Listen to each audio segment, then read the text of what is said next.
नमो तस्से भगवतो अरहतो सम्मा सम्बुद्धस्से नमो तस्से भगवतो अरहतो सम्मा सम्बुद्धस्से नमो तस्से भगवतो अरहतो सम्मा सम्बुद्धस्से එතකොට අද පාඩම් පටන් ගන්න ඉස්සරලා පොඩි ප්‍රශ්නයක් කරලා තියෙන ප්‍රශ්නෙට මම කීප වතාවක්ම උත්තර දුන්නේ ප්‍රශ්නේ අහලා උත්තරේ දුන්නෙත් මම දන්නවා ඒ වගේ පැටලිලි සහිත ගතිය තියෙනවා කියලා මනෝද්වාරික සිත්වලට ගන්න පුළුවන් අරමුණු අතර සහ ධර්මාරම්මණය අතර වෙනස නැවත මතක් කරලා දෙන්න කියලා කියන්නේ.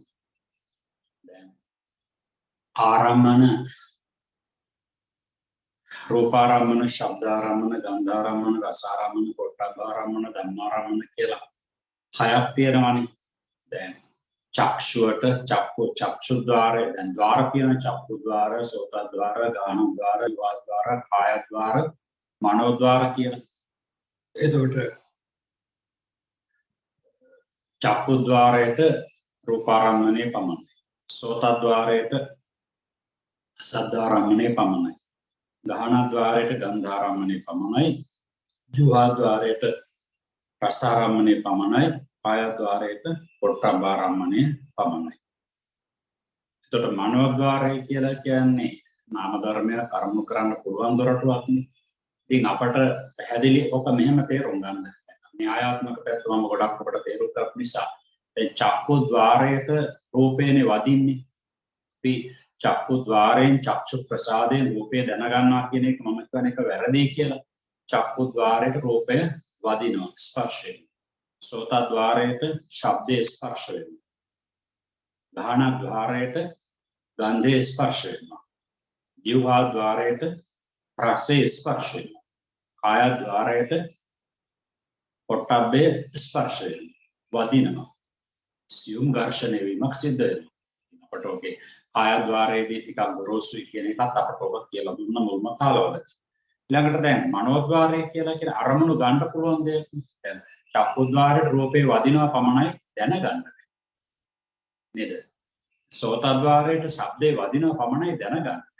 හැබැයි මනෝද්වාරයට ධර්මාරම්මණය කියන කොටස වදිනවා පමණක් නෙවෙයි දැනගන්න පුළුවන්. අනේක එතන තියෙන වෙනස මනෝද්වාරය කියලා කියනවා. එතකොට මනෝද්වාරයට ගන්න අරමුණු ධර්මාරම්මණය කියලා අපි කියනවා. ධර්මාරම්මන කියනකොට රූපාරම්මන, සද්ධාරම්මන, ගන්ධාරම්මන, රසාරම්මන, පොට්ටබ්බාරම්මන වැටෙන්නේ නැහැ. ධර්මාරම්මන ඒකට වැටෙන්නේ සිත්, චෛතසික. ඊළඟට අර රූප ටික ඇරෙන්නට ඉතුරු රූප ටික. නේද? එතන රූප අපට ඊවනේ චක්කු, සෝත, ගාන, ජීව, කාය. එතන අපිට ප්‍රසාද රූප කියන ප්‍රසාද රූපයි සුක්ම රූපයි දෙකම ගන්න පුළුවන් කියලා කියනවා. අන්න එහෙම නිතරන්නේ අපිට.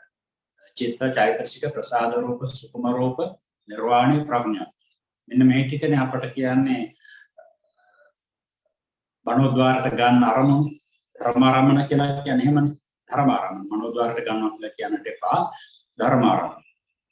එතකොට මනෝද්වාරය කියලා කියනකොට සිත් ඔක්කොම ඇතුළත් වෙනවා. දැන් චක්කුද්වාරයේ, සෝතද්වාරයේ, ගානද්වාරයේ, ජීවද්වාරයේ, කායද්වාරයේ කියනකොට චක්කු, සෝත, ගාන, ජීව, කාය කියන රූප ටිකනේ. එතකොට මනෝද්වාරය කියනකොට අර මනෝ විඥානය කියන එක ඔක්කොම ඇතුළත් වෙනවා. මන ආයතනය කියන ටික ඔක්කොම ඇතුළත්. ඉතින් අපට පැහැදිලි නේදකොට දැන් මන ආයතනය කියන මේ කොටස සියල්ලම අරමුණු කරන්න පුළුවන්. සිත 89 ඇතුළත් වෙන නිසා. හැබැයි ධර්මාරම්මන කියනකොට ඒක වෙනසක් තියෙනවා. මොකද අර රූපාරම්මනාදී පහක් අයින් වෙච්ච නිසා ධර්මාරම්මණය කියන වෙන එකක්. මම ඔබට නිතර මෙතනදී කියලා දුන්නේ ඒක ධර්මාරම්මණයයි මනෝද්වාරයට ගන්න අරමුණු අතර වෙනසක්. ධර්මාරම්මන කියලා කියනකොට ගන්න අර චිත්ත 89යි චෛතසික 52යි ප්‍රසාද රූප, සුක්ම රූප කියන ටික කියන්නේ අර අයින් වෙන්නේ රූප, ශබ්ද, ගන්ධ, රස, ස්පර්ශ කියන රූප ටික පමණයි අයින් වෙන්නේ. රූප තියෙන හතක්. වර්ණ රූපේ, ශබ්ද රූපේ, ගන්ධ රූපේ, රස රූපේ, පොට්ටබ්බ රූපේ කියන්නේ රූප තුනක්. පැන්නේ කොහොම කරන්නේ? රූප තුනක්. එතකොට හතක් තියෙනවා. ඒ හත හැර ඉතුරු වෙන රූපය.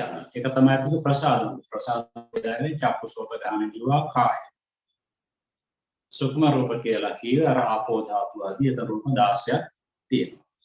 ඒකට එහෙම අරගෙන අපි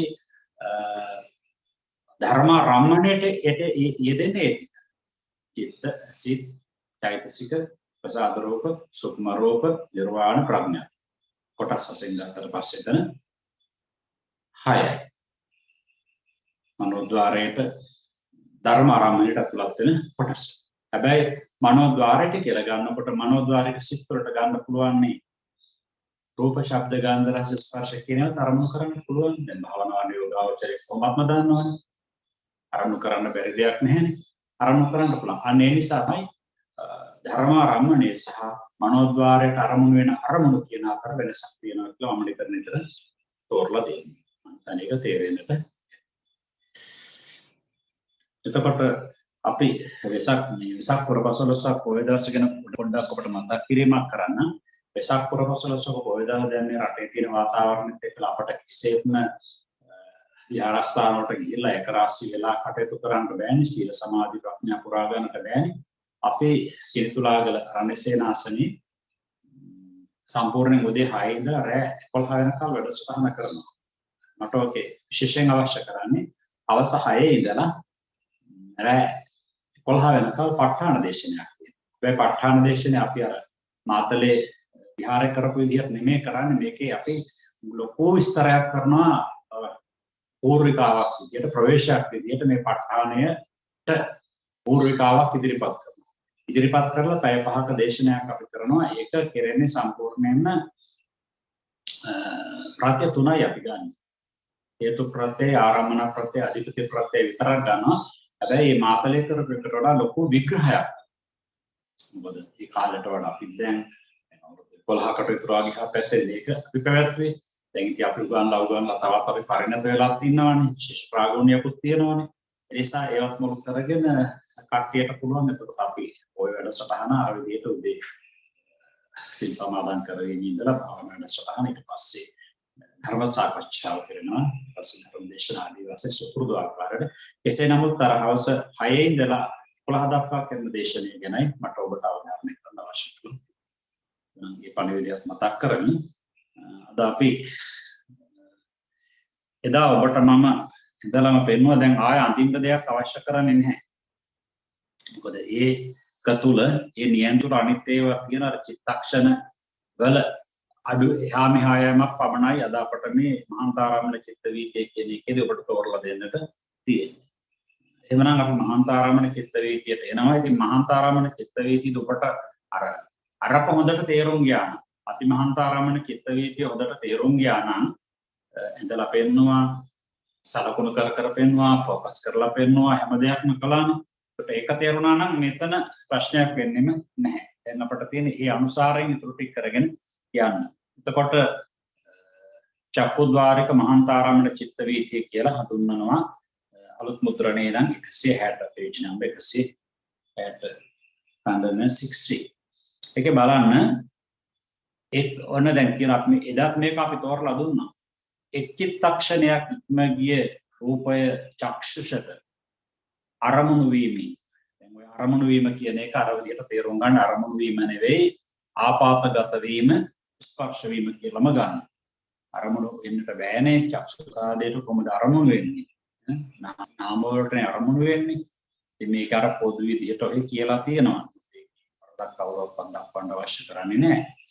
මේක කියනවා එක් චිත්තක්ෂණයක් ඉක්ම ගිය රූපය චක්ෂුසට අරමුණු වීමෙන් අතිමහාන්තාරාමන චිත්ත වීතිය ලැබුණු සැටි යට දක්වන ලද අපි එදා කරපු එක ගැනයි කියන්නේ. මෙහි වනාහි චිත්තක්ෂණ දෙකක් හෝ තුනක් හෝ ඉක්ම යාමෙන් මහාන්තාරාමන චිත්ත වීතිය ලැබෙන බව දක්වනු ලැබේ. ඒක ගැනත් අපි ගොඩක් කියවනේ. එදත් අපි තෝරලා දුන්නා. ඒ කියන්නේ අතිමහාන්තාරාමන චිත්ත වීතිය විස්තර කරනකොට මහාන්තාරාමන පරිත්තාරාමන අතිපරිත්තාරාමන කියන එක පිළිබඳව පුංචි දල හෝඩුවාවන් කිහිපයක් ඔබට දුන්නා. හඳුන්වා දීමක් කළා. චිත්තක්ෂණ දෙකක් ඉක්ම ගිය 15 චිත්තක්ෂණ ආයුෂ්ක. ඔයතන ඔය මේ printing mistakes තියෙනවා දෙක කියලා තියෙන්නේ. ඒවා ගැන කලබල වෙන්නට එපා. මම කියන එක බලා ගන්න පොත පෙරලාගෙන. චිත්තක්ෂණ දෙකක් ඉක්ම ගිය පසු චිත්තක්ෂණායුෂ්ක රූපයක් චක්ෂුද්වාරයට ආපాతගත වූයේ සලකනවා. ආපాతගත වෙනවා කියන්නේ ස්පර්ශ වෙනවා, වැටෙනවා, පරාවර්තනය වෙනවා. එවිට තුන්වන හතරවන චිත්තක්ෂණ අවස්ථාවේ භවංග චලන භවංග උපච්ඡේද වෙන්නේ. චිත්තක්ෂණ දෙකක් ඉක්ම ගියනේ. එතකොට දෙකක් ඉක්ම ගියා, තුනක් ඉක්ම ගියා. ඒ අවස්ථා දෙකම මහාන්තර. එකම අතට තියාගන්න. ඒතර අතිමහාන්තරම්මන එකට ආව චිත්තක්ෂණ එකක් ඉක්ම ගිය. එකක් ඉක්ම ගියාට පස්සේ 2යි 3යි භවංග චලන භවංග උපච්ඡේද බවට පත් වෙනවා. එතකොට දැන් ඉක්ම ගිය එකක් භවංග චලන භවංග උපච්ඡේද කර්ම නිමිති ගති නිමිති ආරම්භ කරගෙන පවතින අක්‍රිය සිත්. එතකොට කියනවා දැන් මේකෙදි කියනවානේ චිත්තක්ෂණ දෙකක් ඉක්ම ගියා නම් එවිට තුන්වන හතරවෙනි චිත්තක්ෂණ අවස්ථාවේදී භවංග චලන. ඒවට කියන අතීත භවංග. ඔය ඉක්ම ගියා කියන ඒවට ගන්න අතීත භවංග. හරිද? අතීත භවංග. දැන් ඒතර අතීත භවංග කියලා දෙකක්. නැත්නම් තුනක්. ඊට පස්සේ දෙකක් ඉක්ම ගියා නම් භවංග චලන වෙන්නේ තුන්වෙනි චිත්තක්ෂණය. තුනක් ඉක්ම ගියා නම් භවංග චලන වෙන්නේ හතරවෙනි චිත්තක්ෂණය. දැන් මේකේ කියන විදිහට එවිට තුන්වන හතරවන දැන් දෙකක් ඉක්ම ගිය අවස්ථාව නෙමෙයි කියන්නේ අතීත භවංග දෙකයි. ඒකෙන් කියන්නේ මම එදත් කිව්වා රූපය හරි ශබ්දය හරි මොකක් හරි ඉපදිලා ටික වෙලාවක් ගත වෙනවා. ඒ ගත වෙන වෙලාවේ දැන් විතර කියන විනාඩි පැය නෙවෙයි. ඒ රූපේ ඉපදිලා චිත්තක්ෂණ කියන ඒකකයෙන් ගත්තට පස්සේ චිත්තක්ෂණය කියන්නේ මේ චිත්තක්ෂණය කියලා කියන්නේ මේ ලෝකේ වෙලාව මනින්න තියෙන පුංචිම එකක කියලා හිතා ගන්නකො. චිත්තක්ෂණයක් කියලා කියන්නේ මේ ලෝකේ වෙලාව කාලය මනින්න තියෙන පුංචිම එකක කියලා හිතා ගන්න. ඒක තත්පර වලින් විනාඩි වලින් මනින්න පුළුවන් කමක් නෙවෙයි. තත්පරයක් ගත්තට පස්සේ ඕක තත්පරය චිත්තක්ෂණ කීයක් එකේ ඇතුළත් වෙනවද කියලා අපිට කියන්න බැරි තරමට චිත්තක්ෂණය කියන එක ඉතා සියුම්ම පුංචිම කාලයක්. ඒතර මෙතනදී කියන්නේ දැන් මේ කියනවා නමුත් සාපේක්ෂ වශයෙන් අපිට ගන්න නොකියාවක් නෑ. ගන්න පුළුවන්. එතකොට චිත්තක්ෂණ දෙකක් ඉක්ම ගියා කියන්නේ එකක් මහාන්තරම්. ඒ කියන්නේ රූපේ ඉපදෙලා චිත්තක්ෂණ කියන කාල පරිච්ඡේද දෙකක් ඉක්ම ගියා. රූපේ ඉපදිලා චිත්තක්ෂණ එකක් ඉක්ම ගියාට පස්සේ තමයි අතිමහාන්තරම්. ඒ කියන්නේ රූපයත් එක්ක රූපය එහි ගැටලා. දැන් කියන්නේ චිත්තක්ෂණ දෙකක් ඉක්ම ගියාට පස්සේ රූපේ ඉපදිලා තවත් කාලයක් ගත වුණාට පස්සේ තමයි රූපේ ඇසට ගැටිලා තියෙන්නේ. චිත්තක්ෂණ තුනක් ඉක්ම ගියා කියලා කියන්නේ රූපේ ඉපදිලා තවත් කාලයක් පහු වෙලා තමයි ඇසට ගැටිලා තියෙන්නේ. එවිට තුන්වන හතරවන චිත්තක්ෂණ අවස්ථාවේ භවංග චලන භවංග උපච්ඡේද. ඒ කියන්නේ චිත්තක්ෂණ දෙකක් ඉක්ම ගිය මහාන්තරාරම්භන චිත්ත වේදී. ඔවුනුදු භවංග බැවින් ඔවුනට අරමුණු වන්නේ මේ රූපය නොව పూర్ව කර්ම නිමිති ගති නිමිති කියලා මේවායින් එකක්. දැන් එතකොට పూర్ව කර්ම නිමිති ගති නිමිති කියලා කියනකොට ඔබට ප්‍රශ්නයක් තියෙද? ඒ කියන්නේ පෙර කරපු කර්ම අරමුණු. කර්ම නිමිති. ඒ කියන කුසල කර්මයන් කිරීමට හේතු වෙච්ච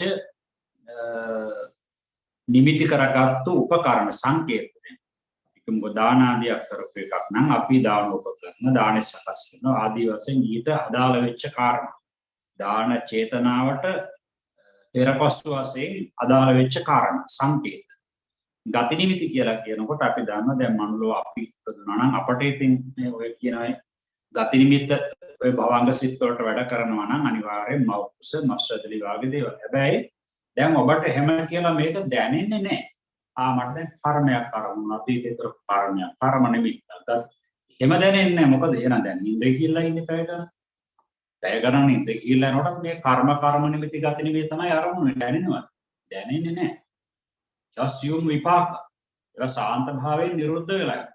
දැන් එතකොට අපි මේ කටයුතු කරනකොට ඇස කරනාසාදයෙන් අරමුණු ගන්නකොට ඕන තරම් ඒ අතරතුරේදී භවංග සිත් වැඩ කරනවානේ. ඒ චිත්ත වීතියක් දැන් අපි චිත්ත වීතිය කියන එක පාවිච්චි කරනවා දැන් ඔබට ඒක යම් තේරුමක් තියෙන නිසා ඔය චිත්ත වීතියක් පාසා චිත්ත වීති දෙකක් අතර වැඩ කරන භවංග කියන සිත් ප්‍රමාණය අපිට කියන්නට බෑ. අර දැන් කියවේ දේබවංගානි බුද්දස්ස සාරිපුත්තස්ස සෝලස අඤ්ඤේ සම්පන්න සත්තානං ගණනාපි අසංඛ්‍ය. බුදුරජාණන් වහන්සේගේ චිත්ත වීති දෙකක් අතර වැඩ කරන්නේ භවංග දෙකයි. සාරිපුත්‍ර ස්වාමීන් වහන්සේට වැඩ කරන්නේ භවංග 16යි. භවංග චිත්තක්ෂණ. ඉතින් කියලා දැන් ආනන්ද ස්වාමීන් වහන්සේත් මහා බහුසුත්‍රාවක් තිබිච්ච උතුමනේ. ආනන්ද ස්වාමීන් වහන්සේටවත් චිත්ත වීති දෙකක් අතර වැඩ කරන භවංග චිත්තක්ෂණ සංඛ්‍යාත්මකව කියන්න බෑ. එහෙනම් අපි අපවාගය ගැන කවර කතාවද? එතකොට ඒ භවංග වලට මේ කර්ම නිමිති, ගති නිමිති කියන මේ තුනෙන් එකක් අරමුණා කියලා අපි දන්නේ නේද? හරියට ඉතින් නිින්ද ගියාට පස්සේ මනස අක්‍රියයි වගේම තමයි අපි නිින්ද කියලා නැති වෙලාවට කටයුතු කරනකොට අර චිත්ත වීති දෙකක් අතර මේ වැඩ කරනවා කියලා කියවට පස්සේ හරි සියුම් අපට අඩුම වශයෙන් ඒ චිත්ත වීති දෙකක් අතර මේ විපාකසිත භවංගසිත වැඩ කරනවා කියන එක අපට හිතා ගන්නවත් අපේ හිත අනුසාරයෙන් අතීතයට සිහිපත් කරලා විනාඩියක් ඇතුළත බලන්නකෝ. දැන් විනාඩියක් ඇතුළත අපි රූපයක් දැක්කා කියලා කියන්නේ ඒ අතරතුරේ රූපය චිත්ත වීති කීපයක් වැඩ කරා කියලා කියන්නේ අපි ඇලීමක් හරි ගැටීමක් හරි නුවණින් හරි වැඩ කළා නම් එතකොට ඒ අතරතුරේ මොනතරම් භවංග වැඩ කරනවද? ਉਹ අපි දන්නේ නැහැ නේද? එතකොට මොකක්ද? නේද? එතකොට මොකද විපාකසිත ඉතාසියු මේ කුසල අකුසල කර්ම තමයි ටිකක්වත් අපට දැනෙන්නේ. ඒ කියන්නේ රාග ආදී වැඩ කරනකොට ද්වේෂ ආදී වැඩ කරනකොට අපිට දැන් අපි කියනනේ තරහාව, තද ඇලීමක් ඇති වුණා, චීන මිද්දයක් ඇති වුණා, ඊර්ෂ්‍යාවක් ඇති වුණා, අනිත් පැත්තේ ශ්‍රද්ධාවක් ඇති වුණා, ගෞරවයක් ඇති වුණා, හිත නිවිලා ගියා කියනවනේ නේද? අන්නේ එතකොට කුසල අකුසල අපිට ටිකක් දැනගන්නට පුළුවන් පහළ වුණා. නමුත් කුසල අකුසල වල විපාක අපට හරිසියෝ දැනෙන්නේ නැහැ එතකොට. අන්න ඒක තමයි මෙතන මේ කර්ම නිමිති ගති නිමිති කියලා එක. මොකද මේ කාරණා මම හැමදාම ඔබට කියන්නේ මම මේක නැවත නැවත ආයෙ මතු කරලා කියන්නේ අපි මේ විභාග පාස් කරන්න කරන වැඩක්වත් සල්ලි ගන්න කරන වැඩක්වත් නෙවෙයිනේ. අපේ හිතවල තියෙන කෙලෙස් පැත්ත හිත පිළිබඳව, කය පිළිබඳව, පංච උපාදානස්කන්ධය පිළිබඳව දැනගන්නට තියෙන කාරණා අපි අධ්‍යයනය කරනවා. අපි ඒ සුතමේ චින්තාමේ ඥාන දෙක ඇති කර ගන්නකොට අපට ඒක භාවනාවට ලොකු පහසුවක්. හැබැයි මේවා කල්පනා කර ඉන්නක භාවනාවක් මේ විපස්සනා භාවනාවක් නෙවෙයි. ඒක ධම්මානුස්සති භාවනාවක් වෙනවා. එතකොට අපි දැන් මේවා ඉගෙන ගත්තා කියලා භාවනාවට කවුරක්වත් බාධා කරගන්න අවශ්‍ය කරන්නේ බාධා වෙන්නේ හරියට ඉගෙන ගත්තොත්. මොකද අපට සුතමේ චින්තාමේ වශයෙන් දැනෙන මේ පංච උපාදානස්කන්ධ පිළිබඳව මෙන්න මේ කියන විග්‍රහයනොත් භාවනා කරනකොට දැනෙන දැනීමුත් එක දෙකක්. මේ දෙක පැහැදිලිව Taman දැනගන්න ඕනේ. ඒක පටලවා නොගතයි. ඉතින් මේවා දැනගන්නකොට මනසේ කෙලෙස් අඩු වෙනකොට දැනගන්න පුළුවන් මනසේ කෙලෙස් වැඩි වෙනකොට තමයි අපට ඔය මොකක්වත් කරගන්න බැරුව යන්නේ. හරි? මතක තියාගන්න. ඒවා ඉගෙන ගත්තාට පස්සේ ලොකු ආත්ම ශක්තියකින් යුතුව භාවනාව වුණ දෙන්නට පුළුවන්. භාවනාව වැඩෙනවද පිරිනවද කියලා Tamanටම දැනගන්නට පුළුවන්. හරියට. බලන්න දැන් මේකේ කියනවා 5 වෙන, 6 වෙන, 7 වෙන, 8 වෙන, 9 වෙන. දැන් බලන්නකෝ දැන් චිත්තක්ෂණ දෙකක් ඉක්ම ගියානේ. ඒකට 1 2 ඉක්ම ගියා. 3 භවංග චලන. 4 භවංග උපච්ඡේද. දැන් 4ක් එකතු ඉක්ම ගියානේ. එතකොට 5 වෙන ඊළඟ 5 වෙනි එකෙන් තමයි එතකොට පටන් ගන්න නේ. 5 වෙනි එක, 6 වෙනි එක, 7 වෙනි එක, 8 වෙනි එක, 9 වෙනි එක චිත්තක්ෂණ අවස්ථාවට යෙදෙන්නේ පංචද්වාර වර්ජනේ චක්කු විඥානේ දැන් රූපයක් නෙගන්නේ සම්පටිච්ඡනේ සම්තීරණේ වොත්තපන. පේලියට උපදින එදා මම එකිනෙකට කියලා දුන්නානේ. ඔවුන්ට අරමුණ මේ රූපේමයි. කියන්නේ වර්තමානයේ උපාන රූපය. එතකොට තිතික්ෂණේ තමයි රූපය යන්නේ තාමනේ. තිතික්ෂණේ තමයි යන්නේ. මොකද තිතික්ෂණේ වෙලාවට එතකොට දැන් අපි ගත්තොත් දැන් භවංග දෙකක් ඉක්ම ගියා කියලා කියන්නේ එතකොට රූපේ ඉපදිලා චිත්තක්ෂණ දෙකක් ඉක්ම ගියා. භවංග චලන ගාවට එනකොට රූපේ ඉපදිලා චිත්තක්ෂණ 3ක් නේද? කුඩා චිත්තක්ෂණ නාම චිත්තක්ෂණ වශයෙන් ගත්තට පස්සේ අපි ඔබට කියලා දුන්නානේ නාමය ආයුෂය රූපය ආයුෂය වෙනස් කියලා. රූපය ආයුෂය රූපේ ගරු පරිණාමිකයි කියලා කිව්වා. නාමය ලහු පරිණාමකයි. ඉක්මනට බෙදෙනවා කියලා. එතකොට දැන් රූපේ ඉපදලා චිත්තක්ෂණ දෙකක් ඉක්ම ගිහිල්ලා 3ක් ඉක්ම ගිහිල්ලා 4ක් ඉක්ම ගිහිල්ලා එතකොට භවංග උපච්ඡේද වෙනවා. ඊළඟ 5 වෙනි චිත්තක්ෂණය තමයි මෙතන කියන්නේ පංචද්වාර වර්ගය. 6 වෙනි චිත්තක්ෂණේ චක්කු විඥානය. 7 වෙනි චිත්තක්ෂණේ සම්පටිච්ඡන. 8 වෙනි චිත්තක්ෂණේ සම්තිරණ. 9 වෙනි චිත්තක්ෂණේ වොත්තපනි. අන්න. එතකොට ඒ ටික කියනවා දැන් ඒ ටික තමයි විස්තර කරලා දුන්නේ. ඊළඟට කියනවා ඒකෙත් කියනවා පංචද්වාර වර්ජනේ ක්‍රියාසිත අපි දැන් කොච්චරවත් කිව්වා චක්කු විඥාන සම්පටිච්ඡන සම්තිරණ ඒ ටික පාකසිත ඒකෙත් කියනවා හේතු රූපේ ඉෂ්ඨනම් කුසල විපාකය. අතිෂ්ඨනං දැන් සම්තිරණේ වෙනස් වෙනවා සෝමනසාගත වෙනවා. රූපේ අනිෂ්ඨනං අකුසල විපාකය. පොත්තපනේ කියලා කියන්නේ ක්‍රියාසිත. එතකොට දැන් ඔබට රූප ප්‍රියාප්‍රිය වශයෙන් තෝරා බේරා ගන්නා කාර්යය පිළිබඳව අපි ගොඩක් කතා කළානේ. රූපය දැන් අපි අපට දැන් කෙනෙකුට ඒක තෝරන්නේ මධ්‍යම ප්‍රඥ පුද්ගලයාගේ තේරීම අනුව කියලා ඔබට අපි මම හිතන වාර කීපයකදී අපි කියලා. දැන් අපි එක දැන් කෙලස් බහුල කෙනාට අපි ගත්තොත් දැන් අපි සතෙක් කියන්නකො දැන් සතෙක් ඌරෙක් වාගේ සතෙකුට අසුචි දැක්කට පස්සේ හරි ප්‍රියයි. එතකොට නමුත් එයාට ඒක දකින්න ලැබෙන කුසල විපාකයක් නිසා කුසල විපාක චක්කු විඥාන නෙමෙයි දෙන්න පහළ වෙන්නේ. ඊළඟට දැන් අපි කියමුකෝ දැන් රහතන් වහන්සේ මනස ඉහළටම දියුණු කරපු උත්තමයනේ. එතකොට රහතන් වහන්සේට පිළිකුල් දෙයක් පිළිකුල් විදියට දැන් රහතන් වහන්සේ නමකට අර ලාදු රෝගී නිලක් වැටුණ දානේ පාත්‍රයේට ඒක කෙනිහිල්ලක් ඒක අයින් කරලා ඇඟිල්ල අයින් කරලා දාන වැළඳුවා. එතකොට දැන් මේ මට්ටම ගන්නෙත් නෑ ඒක.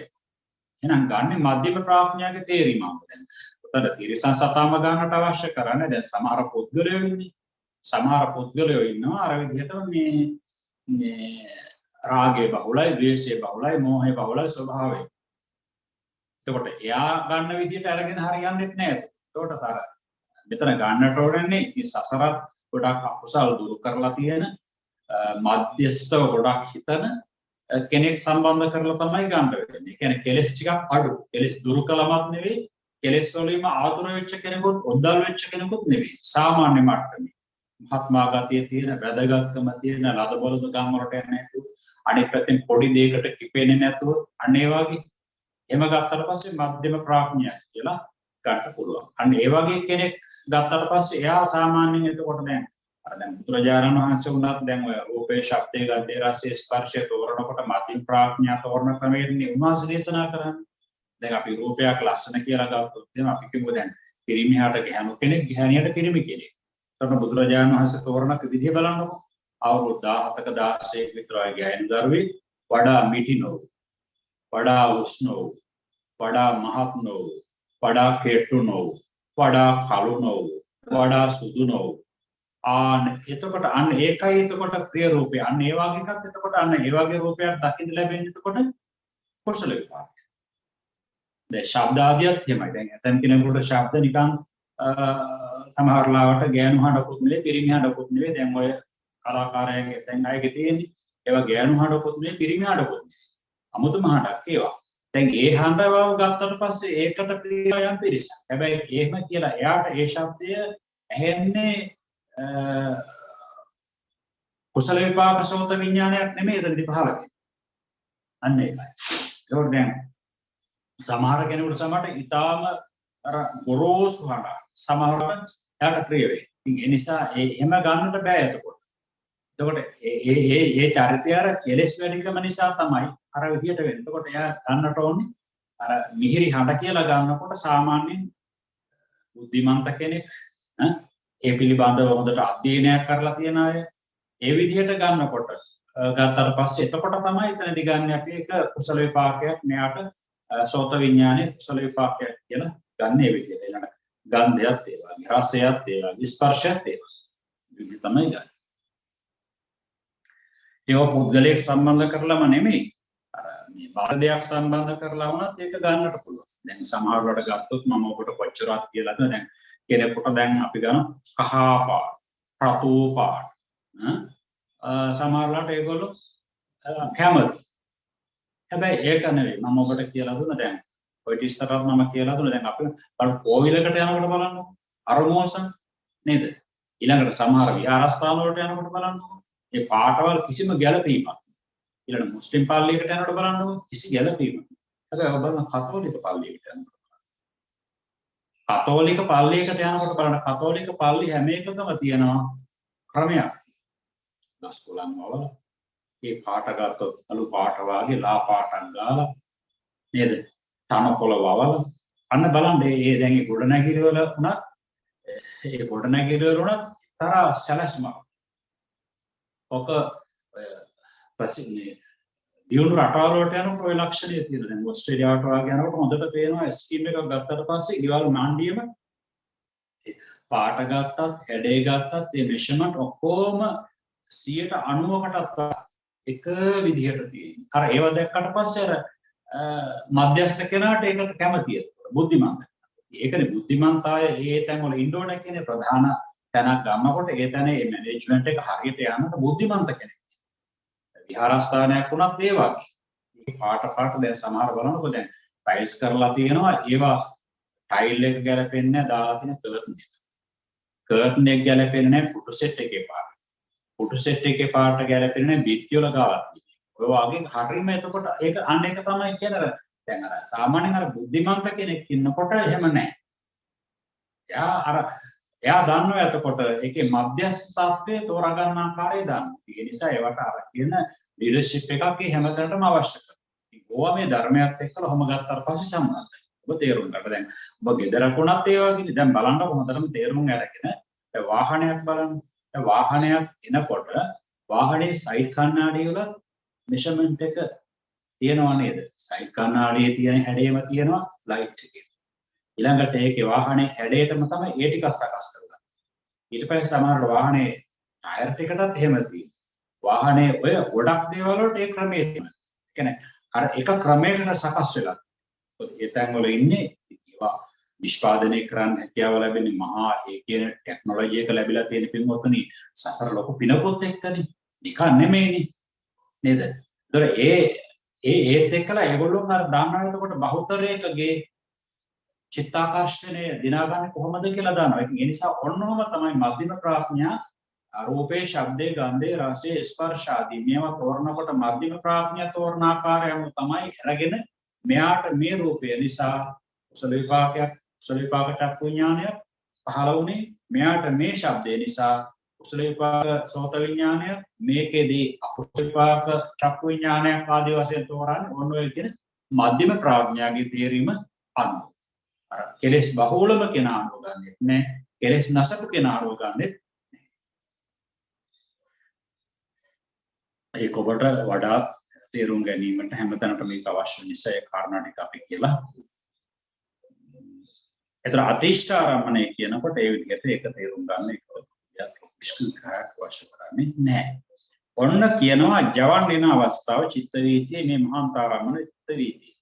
දසවන 11 වන 12 වන 13 වන 13 වන 15 වන 16 වන හතක් තියෙනවද බලන්න 10 11 12 13 14 15 16 තියෙනවානේ 16 වෙනි චිත්තක්ෂණ. එතකොට දැන් මෙතනදී ඔන්න දැන් ඒ චිත්තක්ෂණ ඔක්කොටම මොකක්ද අරමුණ? ඒකට අරමුණ රූපේම තමයි නේද? රූපේ තිතික්ෂණේ මේ තවදුරට යනවා. උත්පාද තිති භංග කියලා නාමයේ වේවා රූපේ වේවා තියෙනවනේ අවස්ථා ත්‍රයක්. එතකොට කියනවා මේ 16 වන චිත්තක්ෂණ අවස්ථාවේදී ඒ රූපේ අරමුණු කරමින් ජවන් 7 උපදී. මේ ජවන් 7 ප්‍රත්‍යලත් පරිදි අකුසල හෝ කාමාවචර කුසල හෝ රාතන් මාංශයට නම් ක්‍රියා වෙන බව දැනගන්න කියලා කියනවා. ප්‍රත්‍යලත් පරිදි කියලා කියන්නේ අයෝනිසෝ මනසිකාරයෙන් ඒ රූපය පිළිබඳ ඇලිලා ගැටිලා මුලා වෙලා ගත්තනම් අකුසල් 12ක් තියෙනවනේ ඒ 12න් එකක් 7ම වැඩ කරනවා. අත වශයෙන් එකම තමයි වැඩ කරන්නේ. ජවන් 7ම වෙන්නේ එකම අකුසල. යම් අපි කිව්වොත් සෝමනස්සාග දිපිලා සම්ප්‍රයුක්ත සංස්කාරික හිත අපට වැඩ කළා නම් ජවන් 7ම වැඩ කරන්නේ ඒ අකුසලම තමයි. ඒ අකුසලෙම තමයි. ඒ සිතම තමයි වැඩ කරන්නේ. කාමාවචර කුසල. ඉතින් අපි කියමුකෝ යම් කිසි කෙනෙක් එතන ඇලෙන්නේ නැතුව ගැටෙන්නේ නැතුව නුවණින් ගත්ත යෝනිසෝ මනසිකාරයෙන් කියලා. එමනම් එතකොට ඒ 7ම වැඩ කරන්නේ කාමාවචර කුසල. ඥාන සම්ප්‍රයුක්තව නම් ඒ විදිහට. ඥාන සම්ප්‍රයුක්ත වෙච්ච උපේක්ඛා සාගතන 7ම ඒ විදිහට. ඥාන විප්‍රයුක්ත වුණා නම් 7ම ඒ කුසල් සිත. දී රහතන් වහන්සේ නමක් නම් එතකොට ඒ වගේ අවස්ථාවලදී ඒ රූපය දැක්කට පස්සේ අර විදිහට ක්‍රියාසිත වේලියක් වැඩ කරනවා. ඒක ඉතින් ඒකත් අර ඥාන සම්ප්‍රයුක්ත වෙන්නට පුළුවන් ඥාන විප්‍රයුක්ත වෙන්නට පුළුවන්. ලෝතර බුදුරජාණන් වහන්සේට නම් දෙලින්ම ඥාන සම්ප්‍රයුක්ත 4 ක්‍රියා 4න් එකක් තමයි වැඩ කරන්නේ. තව ඇත්තේ රූපයේ පිළිබඳ එක් චිත්තක්ෂණ මාත්‍රය. දැන් 17ක් ආවනේ තව එකයි තියෙන්නේ. ඒ අරමුණටගෙන උපදිතොත් එක් තදාලම්බනයක් උපදින්නට පුළුවන්. ඒ දෙකම උපදින්නට අරමුණ ප්‍රමාණවත් නැත්තම් ඒ රූපාරම්මණය වේවා ශබ්දාරම්මණය වේවා ආයුෂේ නැත්තම් එකක්වත් ඉපදෙන්නේ නැතුව නොයිපදීම තමයිලු ඒ තදාලම්බන නියමය. තදාලම්බන යුගලයක් පස්සේ එක ධර්මතාවක්. ඒක අපට ඇයි එහෙම වෙන්නේ කියලා අපට තර්ක කරන්නට බෑ. ඒක අවබෝධයට හසු වෙන දෙයක්. ඒ නිසා තදාලම්බන වැඩ කරන්නේ. එතකොට ඒ වෙනුවට භවංගයක් වැඩ කරන්න භවංග එකක් වැඩ කරන්න පුළුවන්, දෙකක් වැඩ කරන්න පුළුවන්, කෝටි ගාණක් වැඩ කරන්න පුළුවන්. ඒක කිසි ප්‍රශ්නයක් නැහැ. එබැවින් මේ තදාලම්බන එක පොදු නොයිකිද සිත භවංගයට බස්නේ. සිත භවංගයට බස්නවා කියලා කියන්නේ ධර්මතාවම චිත්ත නියාමයෙන් සිද්ධ වෙන දෙයක්. භවංගයට අරමුණු වන්නේ මේ රූප ශේෂය නව යට කියන ලද අර භවංග අතීත භවංග චලන භවංග උපච්ඡේදාදී කිව්වේ අන්නේ. එතකොට දැන් රූපය එතකොට පවතින රූපේවා ශබ්දේවා පවතින අර කියන අතීත භවංග දෙකක් ගත්තානේ. පළවෙනි අතීත භවංගේ ඉඳලා අවසානයේ ආපු භවංගේ තියෙනවානේ. යවන වලට පස්සේ ඔය මුල් ඒ භවංගේ ඉඳලා 17 වෙනි භවංගේ දක්වා 17 වෙනි චිත්තක්ෂණේ භවංගයක් නෙවුනේ. නැද ඒවා එක එක වුණානේ. එතකොට ඔය දක්වාම මොකක්ද අරමුණ? අර රූපේ. එතකොට චිත්තක්ෂණ 17ක් වැඩ කළා එකම රූපය තමයි ඉපදිලා. හැබැයි ඒකම අරමුණු කළා කියන්නට බෑ. මොකද අතීත භවංග දෙකට භවංග චලන භවංග උපච්ඡේදයට ඊළඟට 17 වෙනි චිත්තක්ෂණයේ වශයෙන් වැඩ කරපු භවංගයට ඊවට අරමුණේ වර්තමාන රූපේ නෙමෙයි. ඒ වර්තමාන රූපේ ඒ වෙලාවෙත් ඉපදිලා තිබුණා. වර්තමාන රූපේ අරමුණු කරේ පංචද්වාර වර්ජනේ ඉඳලා 7 වෙනි ජවනයේ දක්වා චිත්තක්ෂණ ටික පමණයි. චිත්තක්ෂණ වශයෙන් ගත්තට පස්සේ 12ක් නේද? 12. මොකද මුලින් 4ක් ගියා අගින් එකක් අයින් වුණා. එතකොට 5ක් අඩු වුණාට පස්සේ 12. ඒ 12ට ඒ චිත්තක්ෂණ 12ට අරමුණේ වර්තමාන රූපය පංචද්වාර වර්ජනේ ඉඳලා 7 වෙනි ජවනයේ දක්වා. දැන් තේරුම් ගන්නට. එදා රූපය වලට දැන් එදා මම ඇඳපු රූපය කියලා දුන්නේ ඒක තමයි අදත් මේවට. එහෙම නැත්නම් මේ එකක් පාසා අඳින්නට බෑ. ඒකෙන් මතක තියාගන්න. ඒකේ මේකේ වෙනස තියෙන්නේ ඒකේ අතීත භවංග කියන එක එකක් වැඩ කළා. මේකේදී අතීත භවංග කියන එක දෙකක් වැඩ කළා. මුලින් පටන් ගන්න. ඒකේ ආගදි තදාලම්බන දෙකක් වැඩ කරා. මේකේ තදාලම්බන දෙකක් උපදින්නට අවස්ථාව නැහැ. මොකද යවනේ අවසන් වුණේ 16 වෙනි චිත්තක්ෂණය. එතකොට තදාලම්බන වල ධර්මතාවක් කියලා කියන දෙකක් උපදිනවා නම් උපදිනවා නැත්නම් උපදින්නේ නැහැ කියලා. ඒකට ඒ වෙනුවට තමයි අර 17 වෙනි චිත්තක්ෂණේ භවංගයක් වැඩ. එතකොට ඒ චිත්ත වීතියයි මේ චිත්ත වීතිය අතර තියෙන වෙනස එච්චරයි. අතිමහාන්තාරම්භ චිත්ත වීතියයි මහාන්තාරම්භ චිත්ත වීතිය අතර තියෙන වෙනස එච්චරයි.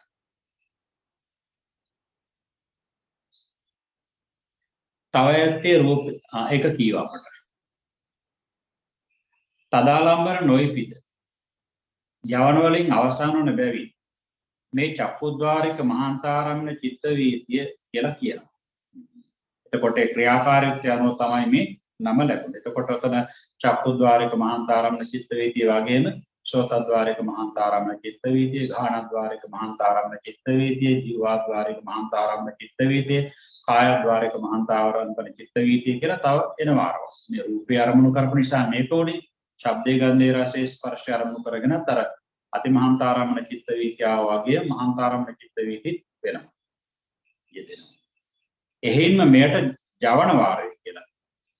ජවන මේකේ ద్వාරය කියලාත් මේක වැරදි. ජවන වාරය කියලා හදාගන්න. ජවන වාරය. පළවෙනි එකට කියවේ තදාලම්බන වාරය. තදාරම්මන වාරය.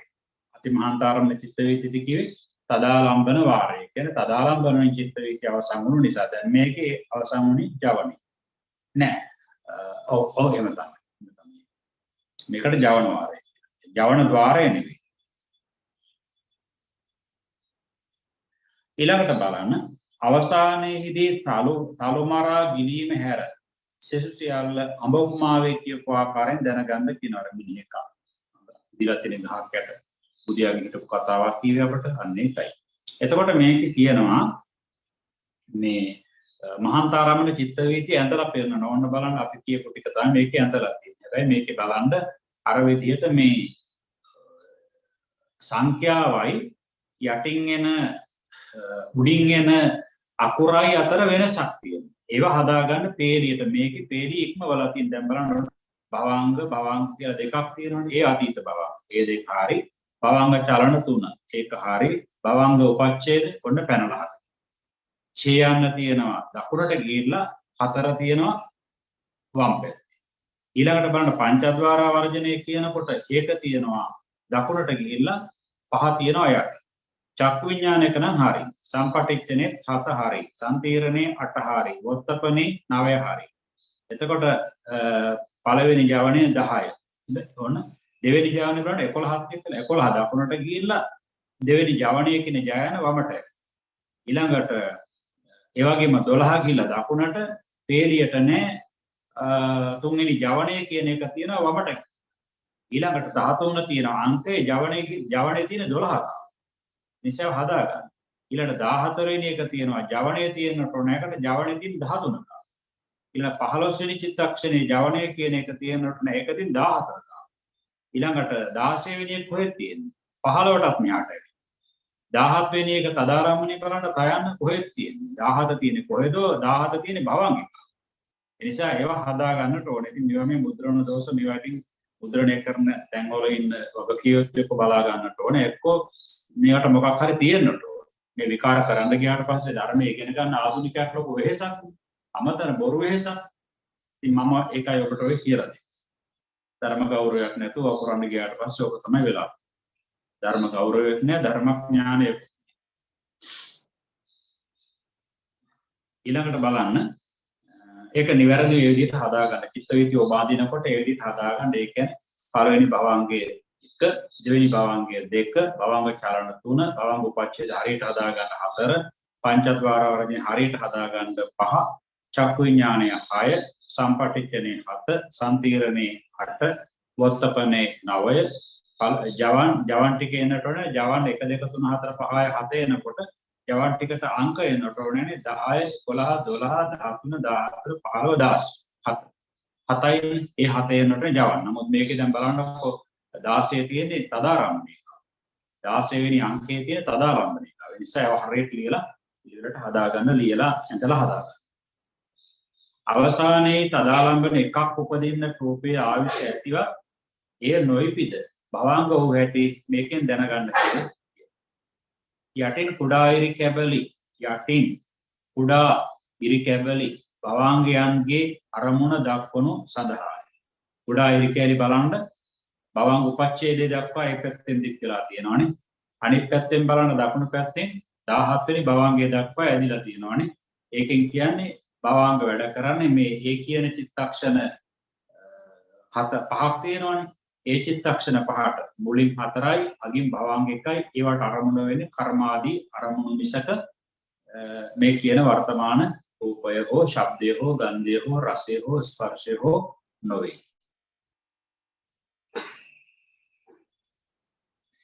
ඊළඟට දැන් අපි මහාගතාරම්මන චිත්ත වීතිය තව එකක් තියෙනවා. මොකද කිව්වේ?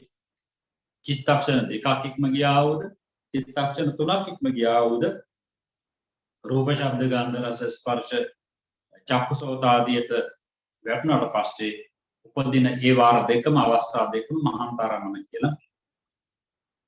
ඉතින් මේක මේ අතිමහාන්තාරම්මන කීවා කියලා මහාන්තාරම්මන කීවා කියලා පරිත්තාරම්මන කීවා කියලා අතිපරිත්තාරම්මන කීවා කියලා විභූතාරම්මන අභිභූතාරම්මන කියලා අපට ඒකේ වැදගත්කමක් නැහැ. අර යම් ආකාරයක මතකයක් තියා ගැනීමටනේ ඔය කියන්නේ. ඔක ප්‍රඥාක්තියක් නෙවෙයි නම් ටික. ඒ නිසා ඒ ගැන කවුරුත් මොකක්වත් මේක ගැඹුරුයි කියලා හිතන්නට එපා. මේ සිත් වැඩ කරන රටාව හඳුනා ගැනීමට සටහනක් තියලා තියෙනවා. මෙන්න මේ විදිහයි. එහෙම නැත්නම් කාටවත් චිත්ත වීති වැඩ කරනකොට අනිත්‍ය දුක්ඛ අනාත්ම වැටෙනකොට මේක මහාන්තාරම්මන කියලා උතුම් නමින් කාටවත් වැටහෙනවනේ. නමින් වැටහුන්නේ නැහැ කියලා සත්‍ය අවබෝධ කර ගැනීම විදර්ශනාවක් වැඩෙන්නේ නැතුවයි මේවා අපට අවශ්‍ය කරන්නේ. අර විදිහට අර චිත්ත සම්පතියක් පරම්පරාවක් අනුසාරයෙන් මේ අපි අනිත්‍ය දුක්ඛ අනාත්ම චිත්තක්ෂණයක් පාසා අනිත්‍ය දුක්ඛ අනාත්ම අහුවෙන්නේ නැහැ නේ සාමාන්‍ය කෙනෙකුට. චිත්ත පරම්පරාවක් අනුසාරයෙන් තමයි කුසල් වේවා අකුසල් වේවා චිත්ත පරම්පරාවක් අනුසාරයෙන් තමයි යාට අනිත්‍ය වැටෙන්නේ. ඒ නිසා නමුත් අර ඒකට මේවා ඉගෙන ගත්තට පස්සේ Tamanට එනවා පිරිච්ච ගතිය. අන්න ඒකට නෙමෙයි කරන්නේ. ඊළඟට දෙවෙනි මහාන්තරමන චිත්ත වීතිය චිත්තක්ෂණ 3ක් ඉක්ම ගියේ. චිත්තක්ෂණ 14ක් ආයුෂය තියෙනවා. චිත්තක්ෂණ වශයෙන් ගත්තාම 17ක කාලයමයි ආයුෂය තියෙන්නේ. ඒ වගේ රූපයක් චක්ෂුද්්වාරයට ආපాతගත වුණා වැටුණා කියලා හිතා ගන්න. එවිට සතරවන පස්වන චිත්තක්ෂණ අවස්ථාවේදී භවංග චලන භවංග උපච්ඡේද පැහැදිලිනේ. එයි චිත්තක්ෂණ 3ක් ඉක්ම ගියාත්ල භවංග 3ක්. එතකොට හතරවෙනි එක තමයි භවංග චලන. පස්වෙනි එක තමයි භවංග උපච්ඡේද. 6 වෙන 7 වෙන 8 වෙන 9 වෙන 10 වෙන හතක් බලන්නකො. 6 7 8 9 10 ඒ ටිකට එන්නේ මොනවද? අර විදියට පංචද්වාර වර්ජනේ, චක්කු විඥානේ, සම්පටිච්ඡනේ, සම්තීරණේ, වත්තක. ඒ ටික නොපදින්නේ. එතකොට 11 12 අන්න එතකොට 11 12 13 14 15 16 17 හරියටම චිත්තක්ෂණ 17 පිරෙනකොට තමයි ජවණය අවම වෙන්නේ. ජවණය අවසන් වෙනවා. එතකොට ආයේ භවංග උපදින්න මේ රූපය තියෙන කාලෙදී ඉඩක් ඇත්තේ නැහැ. රූපය ආරමුණු නොකරලාට රූපේ තාම පවතින අවස්ථාවේ භවංග උපදීමට අවස්ථාවක් නැහැ. එතකොට සම්පූර්ණයෙන්ම අවසන් වෙලා ඊට පස්සේ භවංග වැඩ කරනවා. මේ භවංගයට අරමුණු කර්මාදී අරමුණු තමයි. රූපේ ජීවත්ව තිබුණත් රූපේ තව භංග වෙලා නොතිබුණත් මේ රූපේ භවංග සිත් වලට අරමුණු වෙන්නේ කියලා අපි නැවත නැවතත් කියනවා. චිත්තක්ෂණ 14 ඉක්මනු හේයින් රූපේ නිරුද්ධ වේ. තදාලම්බ නොපදින්නට ඒකාන්තයෙන්ම අවකාශ නැහැ. ඒ නිසා සිත භවංගයට වැටෙනවා. ජවණයෙන් අවසන් වූ බැවින් මේ චක්කුද්්වාරික මහන්තාරම්මන චිත්ත වීතියට ජවන වාරය කියලා කියනවා. එහෙම නැත්නම් මහා චක්කුද්්වාරික මහන්තාරම්මන චිත්ත වීතිය කියලා කියනවා. එහෙම නැත්නම් ඒකට අන්වර්ථ නාමයක් කියන්නට පුළුවන් ගැළපෙන විදියට ජවණයෙන් අවසන් වෙච්ච නිසා ජවන වාරය කියලා කියන්න බෑ. මේකේ තියෙන ජවන ద్వාරය. ඉතින් වැරදිව. ජවන වාරය කියලා දැනගන්න කියනවා. ඉතින් මේ චිත්ත වීතියේ වින්‍යාසයකොත් ආකෘතියකොත් මෙතන ඇඳලා තියෙනවා. බලන්න ඒකේ බලන්න භවංග 3ක් ඉක්ම ගියානේ. භවංග 2ක් හෝ 3ක් හෝ ඉක්ම ගියවනේ මහන්තාරමන චිත්ත වීතිය කියලා කිව්වේ. එතකොට මේකේ 3ක් ඉක්ම ගියා. භවංග 3ක් ඉක්ම ගියා. තවත් චිත්තක්ෂණ 2ක් එනවා. ඒ වගේම අක්‍රියචර භවංග සිත් වලට ටිකක් ක්‍රියාකාරීත්වයෙන් වැඩි. හැබැයි පංචද්වාර වර්ජන ආදී තරම් ක්‍රියාකාරී නැහැ. එතකොට ඒක භවංග චරණ භවංග උපච්ඡේද. භවංග සිත සැලෙනවා, භවංග පරම්පරාව සිදෙනවා. ඒ චිත්තක්ෂණ දෙකේ තේරුම ඒකනේ. සැලෙනවා සිදෙනවා. ඊළඟට අර විදිහට 6 7 ආදී වශයෙන් එතනත් ඔන්න බලා ගන්න හරියට පේළියට තියද කියලා පළවෙනි භවංගේ 1, දෙවෙනි භවංගේ 2, තුන්වෙනි භවංගේ හරි. භවංග චලනයේ කාර්ය වෙන භවංග උපච්ඡේද වෙනකොට 5 ඇවිල්ලා වමට ඡේ ගිහිල්ලා අගට. ඊළඟ පංචද්වාර වර්ජන හරි. විඥානේ තාපේපත් එක තියෙනවා හරි. සම්තීරණේ සංකීර්ණ අකුර ගිහිල්ලා තියෙනවා වමට, දකුණට ගිහිල්ලා තියෙනවා 8. සම්තීරණේ වෙනකොට ඒක ගොඩාක් තියන්න ඇවිල්ලා තියෙනවා වමට, 9 ගිහිල්ලා තියෙනවා දකුණට. ඊළඟට වත්තප කියනකොට එක යන්ත තියෙනවා. පළවෙනි ජවණේ හොඳයි. 11 වෙනි චිත්තක්ෂණය. හැබැයි දෙවෙනි ජවණයට එනකොට 12 ගිහිල්ලා දකුණට මේ ජවණේ ගිහිල්ලා ජවණේ කියන ජන ගිහිල්ලා වමට. ඊළඟට 13 වෙනකොට ජයන්න කොළඹ 13 නුවර. ඊළඟට මේ ජයන්න එනකොට ඊළඟගේ 14 වෙනකොට 14 පෙදුරු තුඩුවේ අනික අනිත් තුඩුවේ. ඊළඟට 15 වෙනි ජවණය එනකොට ඒක ඊටහපා. ඊළඟට 16 වෙනි ජවණය එනකොට 17 වෙනි ජවණයටත් වඩා මෙහාට ගිහිල්ලා නේ. ඒ නිසා ඔය හදලා ලියා ගන්න. හදලා ඇඳ ගන්න. ඒ ඔයගොල්ලෝ අතරෙම තේරෙන්නේ නැති කමක් කෙනෙක් තියෙනවා නම් ඔය තේරෙන කෙනෙක් ලව නැවත වතාවක් අහගන්න. මේවා මේ ලොකු ගැඹුරු තැන් නෙවෙයි. චිත්තක්ෂණ 3ක ඇති ආයු කාලයේ ඉක්ම ගිය රූපය. චිත්තක්ෂණ 3ක ආයු කාලයේ ඉක්ම ගිය. චිත්තක්ෂණ 3ක ආයු කාලයේ ඉක්ම ගිය රූපේ චක්ෂුද්්වාරේ හැපුණු බැවින් ජවන් වලින් එහාට ඔබ කියන්නේ එකයි. ඔබ මොබ කියන්නේ ජවන් වලින් එහාට තදාලම්බන උපදින්නට අවකාශ නැති වූයෙන් සිත භවාංගයට බැස්ස සැටි මේකෙන් දැනගන්න කියලා කියනවා. එතකොට දැන් මේකේ ඔය කියන ද්විවිධ මනෝද්වාර මහාන්තාරාමන පිළිබඳව ගත්තට පස්සේ ද්විවිධ කියලා කිව්වේ චිත්තක්ෂණ දෙකක් ඉක්ම ගියත් ඒ වීතියත් මහාන්තාරාම. චිත්තක්ෂණ තුනක් ඉක්ම ගියත් ඒකත් මහාන්තාරාම. එතකොට කියනවා සෝතාද්වාරික, ගාහනද්වාරික, ජීවහාද්වාරික, කායද්වාරික විදිහටත් ඔය විදිහටම චිත්ත වීති එනවා. ඒවා 8ක් වෙනවා නේද? චක්කුද්වාරයේ සම්බන්ධයෙන් 2යිනේ. චිත්තක්ෂණ දෙකක් ඉක්ම ගිය 3ක් ඉක්ම. සෝතද්වාරයේ සම්බන්ධයෙන් ශබ්දාරම්මණය කරනාට පස්සේ ඔය විදිහටම යෙදෙනවා. ගාහනද්වාරයේ සම්බන්ධයෙන් ගන්ධාරම්මණය කරනාට පස්සේ ඔය විදිහටම යෙදෙනවා. ජීවහාද්වාරයේ සම්බන්ධයෙන් සසාරම්මණය කරනාට පස්සේ ඒක වෙනවා. කායද්වාරයේ සම්බන්ධයෙන් පොට්ටබ්බාරම්මණය කරනාට පස්සේ ඔක වෙනවා. එතකොට චිත්තක්ෂණ දෙකක් හෝ තුනක් හෝ ඉක්ම ගිය කියන මේ න්‍යාය මේ පදනම මේ කියන ශබ්ද ගන්ධ රස ස්පර්ශ කියන හතරටමත් අර රූපාරම්මණයට වගේම අදාළ වෙනවා. චක්කුද්වාරයට වගේම සෝතද්වාරයේ, ගාහනද්වාරයේ, ජීවහාද්වාරයේ, කායද්වාරයේ ක්‍රමයටත් ඒක වෙනවා. මේක ලියා ගන්නකොට චක්කුද්වාරික මහාන්තාරාමන චිත්ත වීති 1 කියපු එකට සෝතද්වාරික මහාන්තාරාමන චිත්ත වීති 1. චක්කුද්වාරික මහාන්තාරාමන චිත්ත වීති 2 කියන එකට සෝතද්වාරික මහාන්තාරාමන චිත්ත වීති 2. ඒ විදිහට ගාහනද්වාරික මහාන්තාරාමන චිත්ත වීති 1, ගාහනද්වාරික මහාන්තාරාමන චිත්ත වීති 2. ජීවහාද්වාරික මහාන්තාරාමන චිත්ත වීති 1, ජීවහාද්වාරික මහාන්තාරාමන චිත්ත වීති 2. කායද්වාරික මහාන්තාරාමන චිත්ත වීති 1, කායද්වාරික මහාන්තාරාමන චිත්ත වීති 2. ඔය විදිහට ගත්තට පස්සේ 10ක් එනවා. චක්කුද්වාරයට 2යි, සෝතද්වාරයට 2යි යනාදී වශයෙන් 10ක් එනවා.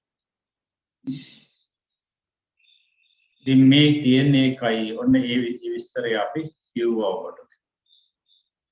මහාන්තාරාමණය වන්නේ ප්‍රසාදයේ හැපෙන විට කෙතෙක් ආයු ඉක්මුණු කෙතෙක් ආයු ශේෂව ඇති රූපද කියලා කියනවා.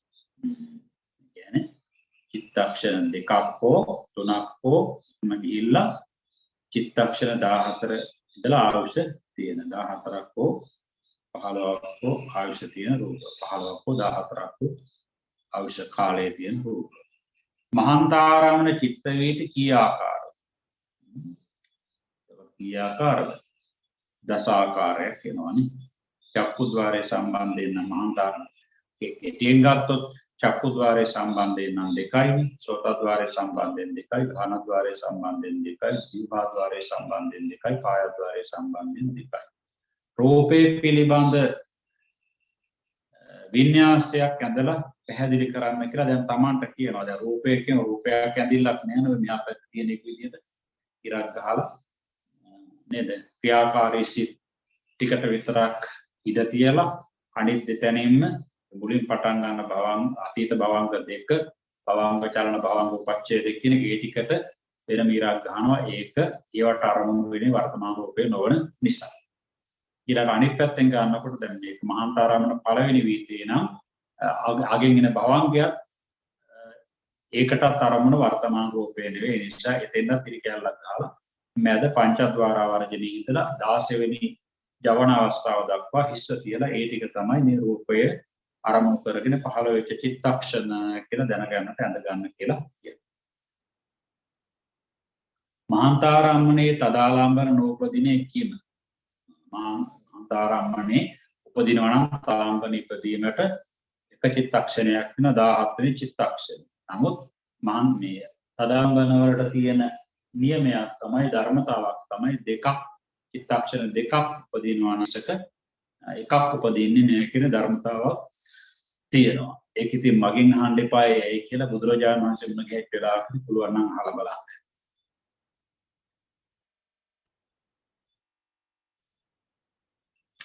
මහාන්තාරාමන වීතියේ කර්ම විපාක ක්‍රියා වෙන් කරන්න කියලා කියනවා. කර්ම නම් මොනවද?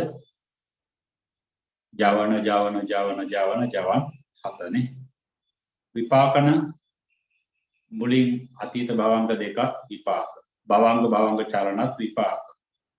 ඊළඟට චක්කු විඥානේ විපාක. සම්පටිච්ඡන විපාක. සම්තීරණ විපාක. අගින් ආපෝ 17 වෙනි භවංගය විපාක. පංචද්වාර වර්ජනේ ක්‍රියා. වත්තපනේ ක්‍රියා. අන්න එහෙම වෙන් කරන්න කියලා කියනවා.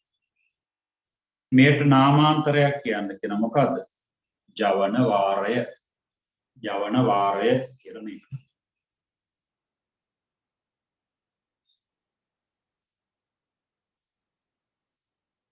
ඉතින් ඔය ටික තමයි එක පාඩමක් නම් අද සම්පූර්ණ කරන්න තියෙන්නේ. තව ටිකක් ඕනනම් මම ඉදිරියට කියන්නම්. අපි ආරම්භයක් ගමුකෝ.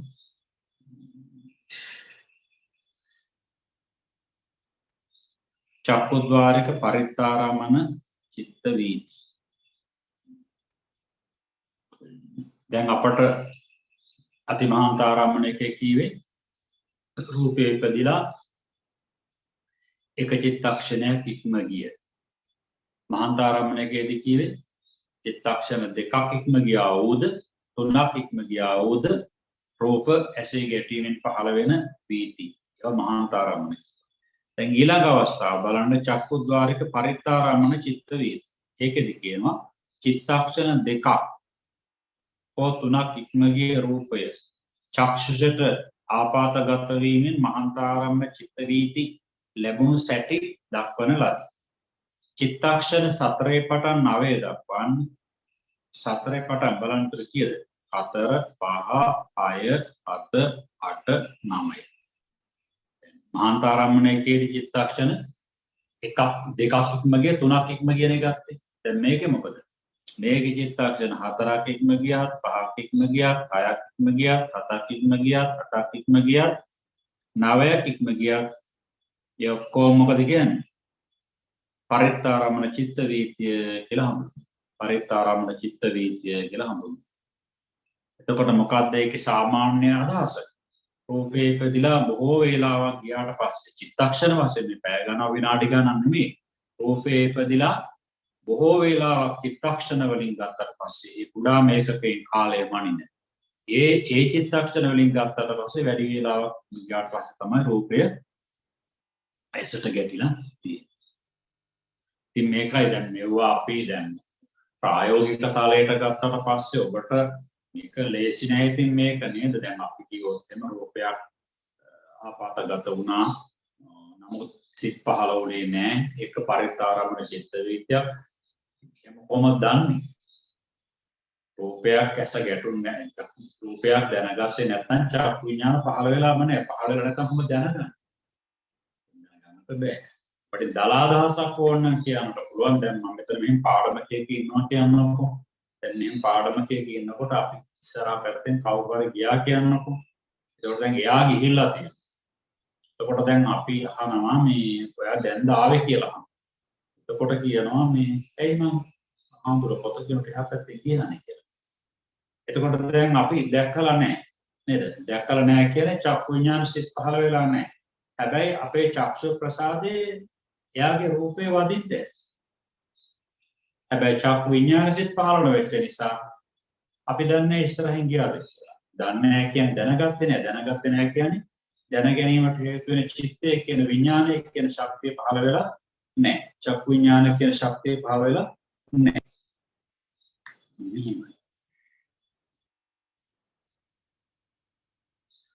මේකේ තෝරනවා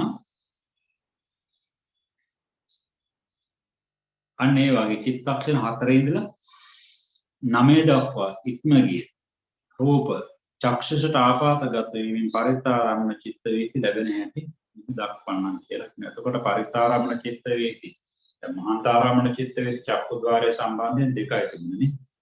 පරිත්තාරමන චිත්ත වීති චක්කුද්්වාරය සම්බන්ධයෙන් 6ක් තියෙනවා. චිත්තක්ෂණ 4 ඉඳලා 9 දක්වා ඉක්ම ගිය සියලුම අවස්ථාවන් පරිත්තාරමන චිත්ත වීතිය කියලා තමයි ගන්න. පරිත්ත කියන වචනේ තේරුම කෙටි, ටික, පුංචි කියන්නේ. චිත්තක්ෂණ 4ක් ඉක්ම ගිය. තෙලස් චිත් මේ වචන වලට බය වෙන්න එපා. තෙලස් කියන්නේ 13ක් ශේෂව තියෙන රූපයක් චක්ෂු ප්‍රසාදේ හැපුණා කියලා සලකන්නේ. ඥාන නියමාර්ථය. හැපුණා කියලා සලකන. ඊට පස්වන 6 වෙන චිත්තක්ෂණ අවස්ථාවේදී භවංග චලන වෙන්නේ. නේද? ඒ හතරක්ම ගිහිලා තියෙන. එතකොට අතීත භවංගනේ. එතකොට 5 භවංග චලන 6 භවංග උපච්ඡේද 7 වන 8 වන 9 වන 10 වන 11 වන චිත්තක්ෂණ අවස්ථා 5ක් තියෙනවානේ. ඒ පහට එන්නේ පංචද්වාර වර්ජිනේ චක්කු විඥානේ සම්පටිච්ඡනේ සම්තීරණේ වෝත්තපන. තව චිත්තක්ෂණ 6යි එතකොට තියෙන්නේ. දැන් රූපේ ආයුෂය තව තියෙන්නේ මේ කුඩාම කාලයේ මනනේ ඒකකේ නම් වූ චිත්තක්ෂණෙන් ගත්තට 6යි. එහි ඉපදුන ජවන් 6ක් උපදින්නට පුළුවන්. ජවන 7ම උපදින්නට ඒ රූපය අරමුණු කරන්නට පවතින්නේ නැත්නම් විදිලා යනවා නම් එක ජවනයක්වත් නොඉපදීම තමයි ජවන වල තියෙන ධර්මතාවය. තදාලම්මන ධර්මතාව. එබැවින් මෙහිලා එක ජවනයක්වත් ඉපදෙන්නේ නැතුව යට දෙයක් වුණු වොත්තපණීම දෙතුන් වාරක් ඉපදිලා හිත ආය පාරක් භවංගයට වැටෙනවා. දෙපාරක් ඉපදුනා නම් භවංග වැඩ කරනවා 4ක්නේ. තුන් පාරක් නම් භවංග 3ක් අගින් වැඩ කරනවා. මෙහිදු භවංගයට අරමුණු වන්නේ ඒ රූප ශේෂ්ඨය නෙවෙයි పూర్ව කර්මාදී හතුරින් එකක් කියලා කියනවා. මෙන්න ඒකේ වින්‍යාසය ආපෘතිය ඇඳලා තියෙනවා. ඉතින් ඒක බලා ගන්න. එhmenan අදට වැඩසටහන අපි સમાપ્ત කරනවා. දැන් මෙතන ආරම්භයක් ගත්ත නිසා පරිත්‍යාරමන චිත්ත වීති පිළිබඳ එතන අර චිත්ත වීති සංඛ්‍යාත්මකවත් වැඩි නිසා මුල් චිත්ත වීතියකට වඩා වෙනසකුත් තියෙන නිසා ඒ පිළිබඳව ඔබ පෙර විපරමක් ඊළඟ දවස් වෙනකොට කරගෙන ඉන්න කියලා මතක් කරමින් අද වැඩසටහනේ සමාප්තිය සනිටුවන් කරනවා. හැම දිනකටම මේ ධර්මයේ උදෙසා ධර්මයේ සුතමේ චින්තාමේ භාවනාමේ වශයෙන් ඉගෙන ගැනීම සඳහා අවබෝධ කර ගැනීම සඳහා දරන උත්සාහය ඒකාන්තයෙන්ම සඵල වේවා. දෙනාටම චතුරාර්ය සත්‍ය අවබෝධය දක්වාම මේ ධර්මඥාන භාවනා ඥානය දක්වා මුදුන් පමුණවා ගැනීමට ශක්තිය ලැබේවා. හැම දිනාටම බුද්ධ ආදී රත්නත්‍රය ආශිර්වාදය ලැබේවා. සුවසේ නිවන් අවබෝධ කර ගැනීම සිද්ධ වේවා.